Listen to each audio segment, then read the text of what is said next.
vai submeter o seu projeto de pesquisa na Plataforma Brasil e ainda não sabe se o seu projeto tem todas as informações que o Comitê de Ética precisa? Calma, jovem, eu vou te ajudar. Depois da vinheta, eu vou te ensinar quais são as informações que o CEP vai avaliar no seu projeto. Não saia daí.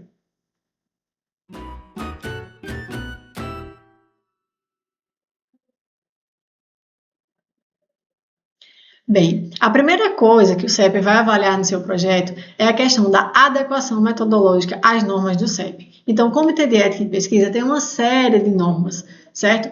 E eles querem saber se os métodos da sua pesquisa, né, eles estão de acordo com essas normas. E essas normas, elas servem para garantir o direito, né, do participante de estar em uma pesquisa segura, né, que não vai causar nenhum tipo de dano físico ou psicológico ao participante. Então, a gente tem a resolução 466, né, que é para pesquisas na área da saúde, por exemplo. A gente tem a resolução 510, que é para pesquisa na área de humanas, e uma série de outras resoluções, tá bom? Daqui a pouco eu vou mostrar para vocês como ter acesso a essas informações.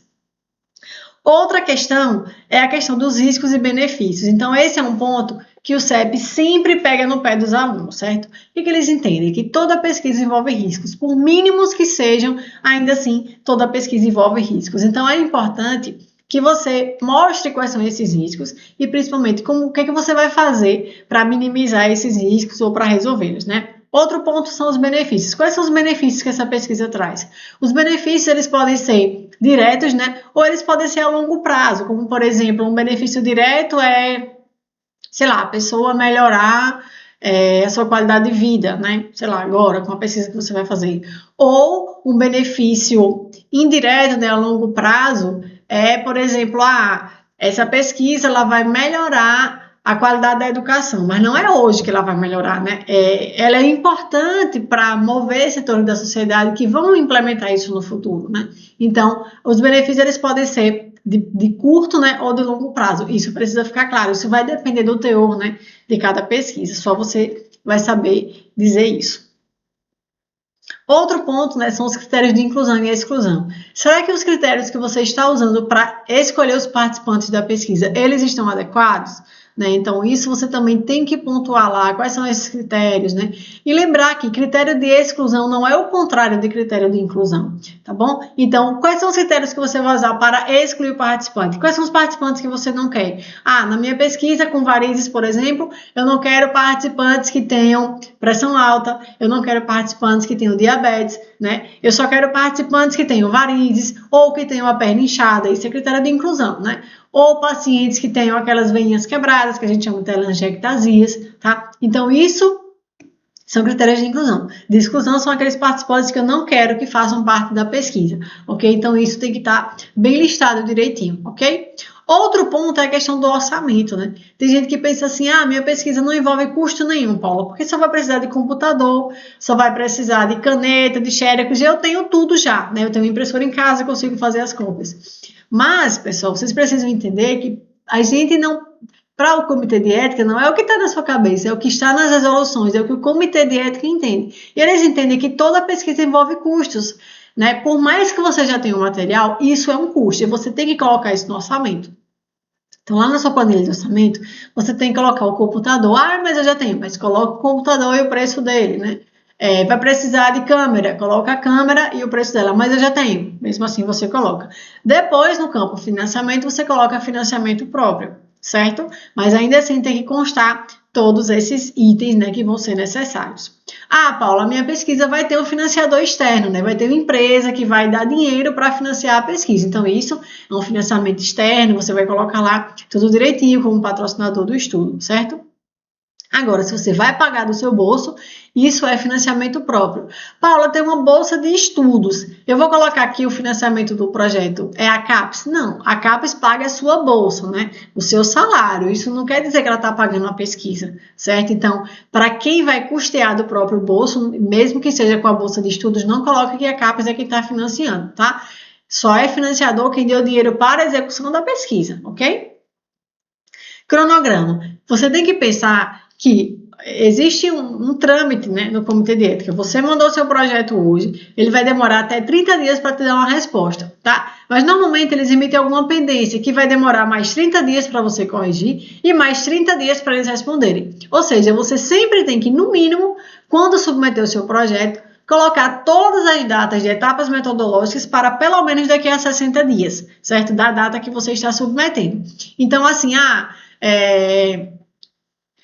cadastro dos participantes, né? Daqui a 60 dias da data que você está submetendo. Porque senão vai ser, sei lá, você colocou daqui a 15 dias ou daqui a um mês. E quando chegou na mão do relator, ele vai dizer, eita, essa data já é hoje, ou foi ontem, ou vai ser amanhã, não vai dar tempo eu aprovar isso. Então, eles já colocam o projeto como reprovado, como já está, não reprovado, assim, eles vão emitir uma pendência de cronograma, né? Isso quer dizer que vai demorar mais 30 dias para você corrigir, devolver eles corrigirem. Então, vai atrasar tudo. Então, assim, manda logo com 2 meses para frente, né? Todas as etapas do estudo para que você não tenha nenhum tipo de pendência em relação ao cronograma, ok?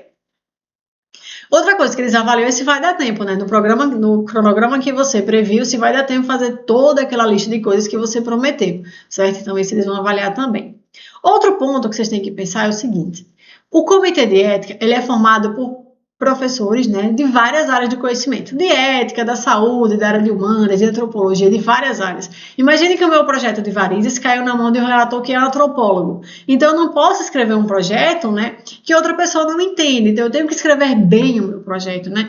Escrever ele de forma interdisciplinar, pensando que qualquer pessoa vai ler ele, que ela precisa entender, certo?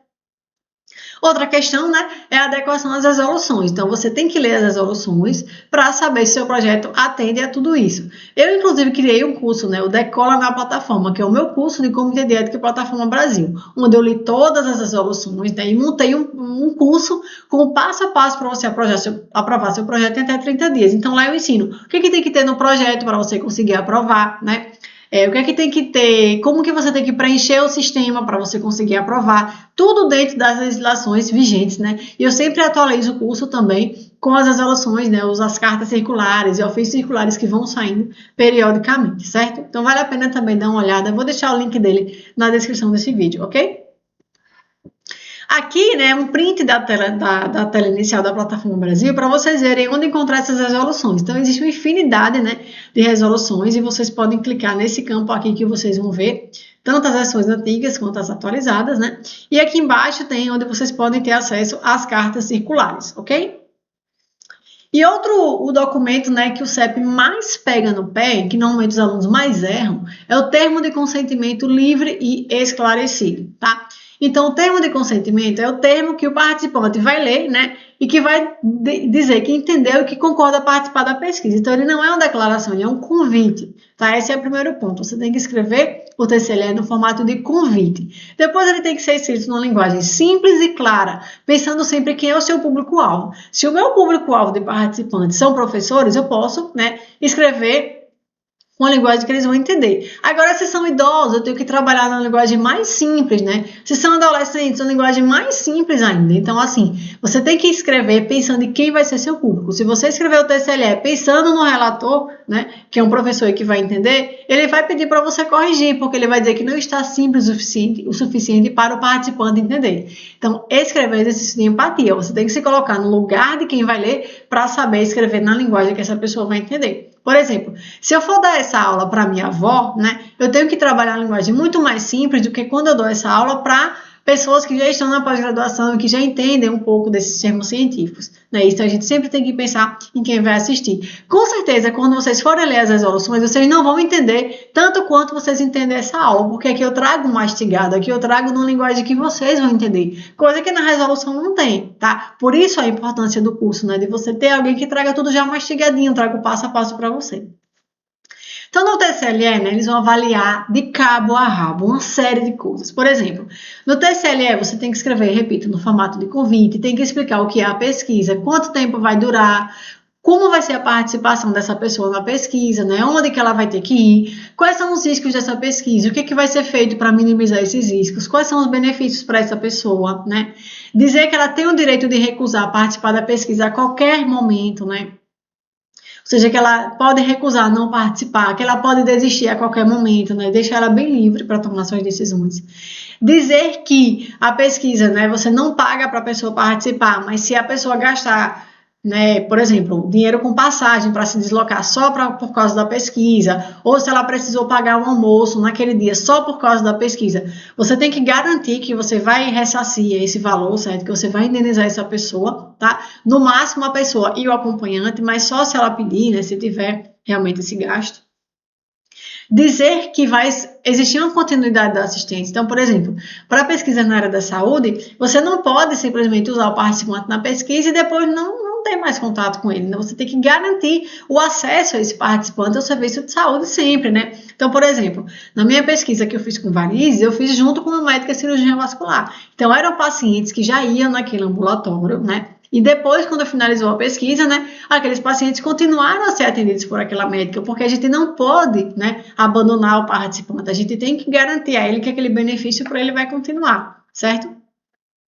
Outra questão é a questão da privacidade, né? Então, assim, Paula, minha pesquisa é de questionário, então não faça, né, na frente de todo mundo, tenha um local reservado, para que a pessoa não fique intimidada, né, pelos colegas ao redor, para que ela responda de forma mais fidedigna possível. Então, é importante essa privacidade para o participante, tá? Por exemplo, na minha pesquisa de varizes, né, por exemplo, eu tinha um paciente que ele tinha ferida, né, ele tinha úlcera. E a gente foi fazer tem uma sala privativa, né, onde tinham 3 profissionais trabalhando, todos da pesquisa, um profissional fazendo um exame, outro profissional aplicando um questionário, outro profissional limpando, né, tirando curativo ali para tirar uma foto da ferida. E aí o participante disse que não ia fazer, porque mesmo sendo todo mundo profissional, né, ele se sentia intimidado de ter várias pessoas na sala para mostrar a lesão, né? Então todo mundo se retirou, tá? Ficou só ele e a médica tirou o curativo, ele ficou à vontade e fez a pesquisa direitinho. Então, você tem que garantir, né, essa privacidade ao participante, porque é muito importante para eles e para a pesquisa, né, para ela andar bem dentro dos princípios éticos. Outra questão é a confidencialidade. Você nunca pode revelar quem é o participante, revelar nome, endereço, nada disso. Os dados, eles são sempre confidenciais, certo? Então, você vai precisar pegar nome, endereço, tudo bem para entrar em contato, mas na pesquisa, no artigo, né, na tese, na dissertação, no TCC, esses dados não podem ser revelados. O nome da pessoa não pode ser revelado, o endereço da pessoa não pode ser revelado, né? O que vai ser revelado é o resultado, né? É a foto só do local da ferida, que não mostra, né, o rosto da pessoa. Paula, mas a minha pesquisa é com rosto. Tudo bem, cobre os olhos, né? Mostra só a mancha, se for uma mancha que você vai trabalhar, por exemplo, ok? Outra questão, gente, é acesso ao pesquisador e ao CEP. Então, você tem que explicar no TCLE o que é o CEP, né? Explicar que é o Comitê de Ética, que é um órgão que vai fiscalizar as pesquisas para garantir que tudo vai funcionar dentro da ética, né? Sem ter nenhum tipo de dano ao participante. Tem que colocar qual é o endereço do CEP, qual é o horário de funcionamento, o telefone para contato. O telefone para contato e e-mail de todos os participantes, tá? Todos os pesquisadores, não dos participantes, né? Os pacientes, por exemplo. Os pesquisadores. Então, nome, endereço, acho que endereço não vai precisar, mas assim, nome, e-mail, né? E contato dos participantes, endereço profissional do grupo de pesquisa, sim, tá? Você deve colocar do pesquisador para que o participante tenha acesso, né? Se ele tiver alguma dúvida, se tiver algum contratempo em relação à pesquisa, ele tem que ter acesso a você, né? Aos pesquisadores para reportar esse acontecido, ok? Então, esses, né, são algumas das informações que o CEP vai observar, assim, em caráter de profundidade no seu projeto e que se ele não tiver nenhuma dessas informações, ele vai voltar com pendência, tá bom? Então, eu espero que esse vídeo tenha te ajudado, que você consiga ter o seu projeto, né, aprovado o quanto antes. Se precisar de uma forcinha, de um passo a passo, clica no link aqui na descrição desse vídeo e vai conhecer o meu curso Plataforma Brasil e Comitê de Ética, que é o da Coluna Plataforma, tá bom? Se inscreva no canal para ter mais acesso, né, a conteúdo sobre Plataforma Brasil, escrita acadêmica e também pós-graduação. A gente se vê no próximo vídeo. Tchau, tchau!